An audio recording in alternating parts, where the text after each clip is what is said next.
Welcome to हकाइक TV. हम अपने सभी दोस्तों को उनके फेवरेट मालूमाती चैनल हकाइक टीवी पर खुशामदीद कहते हैं।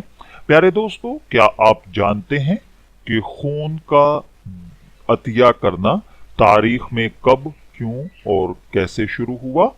अगर नहीं जानते तो चलिए आज हम आपको बताते हैं कि हर इंसानी जिस्म के अंदर 3 बोतल से जायद खून का इजाफी जखीरा मौजूद होता है। यानी हर तंदुरुस्त शख्स हर तीसरे महीने खून की 1 बोतल अतिया कर सकता है, जिससे उसकी सेहत पर बहुत अच्छे असरात मुरत्तब होते हैं। उसका कोलेस्ट्रॉल लेवल भी कंट्रोल में रहता है। 3 माह के अंदर ही नया खून जखीरे में आ जाता है। इस सिलसिले में एक नजरिया यह भी है कि नया खून बनने के साथ साथ बदन में कुव्वत मुदाफियत के अमल में भी तेजी आती है।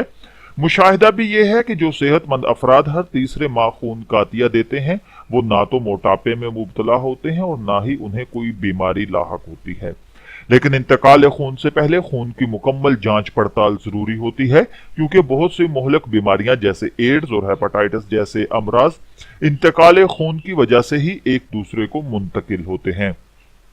तो चलिए प्यारे दोस्तों, अब मैं आपको बताता हूं कि खून जो है यानी ब्लड डोनेशन जो है, इसको डोनेट करना कब से स्टार्ट किया गया। 3 जून 1667 को तिब और सर्जरी की तारीख में पहली मर्तबा किसी इंसान को खून देने का काम अंजाम पाया।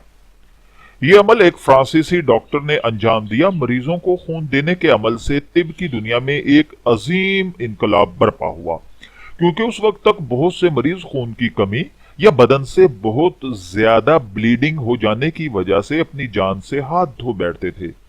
इस फ्रांसीसी डॉक्टर ने अपने पहले तजर्बे में एक बकरी के बच्चे का खून इंसान की बॉडी में इंजेक्ट किया था, लेकिन इसके बाद मरीजों को इंसानों का खून दिया जाने लगा।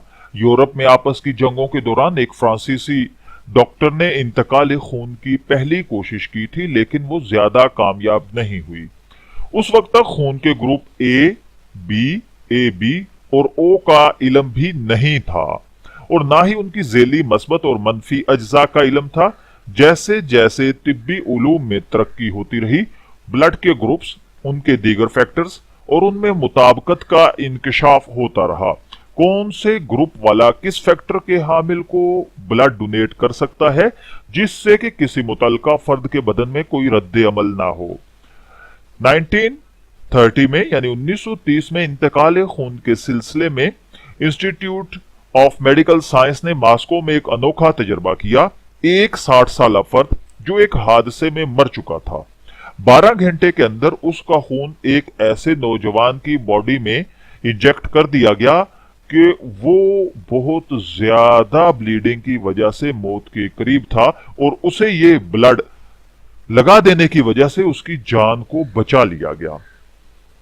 और उसकी वजह यह हुई थी कि इस शख्स ने अपनी दोनों कलाइयां काट कर खुदकुशी की कोशिश की थी। इसी तरह फिर 1933 में म्यू क्लिनिक इंग्लिस्तान में केमिकल स्ट्रीट डाला हुआ खून मरीजों में मुंतकिल किया गया। 1936 में स्पेन में खून बैंक यानी ब्लड बैंक की मोबाइल वैन के जरिए ब्लड हॉस्पिटल्स में पहुंचाया जाने लगा। इन मोबाइल वैन्स में खून को देर तक कारामद रखने के आलात लगे हुए थे। 1939 में इंग्लिस्तान के एक डॉक्टर ने कौन में एंटीबॉडी का मौरूसी तौर पर मुंतकिल होना दरियाफ्त किया। 1940 में डॉक्टर एडनॉन कोहन ने खून के मुख्तलिफ हिस्सों मसलन प्लाज्मा और रेड खलियों को अलहदा अलहदा करने, स्टोर करने के तरीके मालूम किए। फिर 1941 में रेड क्रॉस ने ब्लड बैंक के क्याम का आगाज किया। उसके बाद 1943 में डॉक्टर पॉल बिसन ने इंकशाफ किया कि यरकान यानी हेपेटाइटिस के पेशेंट का खून ऐसे अमराज से महफूज मरीजों में मुंतकिल करने से उनमें ये खून लगने की वजह से ये अमराज भी साथ में मुंतकिल हो जाते हैं। इसी तरह 1948 में डॉक्टर कैप्री वाल्टर ने खून की बोतलों की जगह पर प्लास्टिक की थैलियों का इस्तेमाल शुरू किया। यानी 1948 से पहले खून की थैलियों की जगह पर शीशे की बोतलें इस्तेमाल होती थी।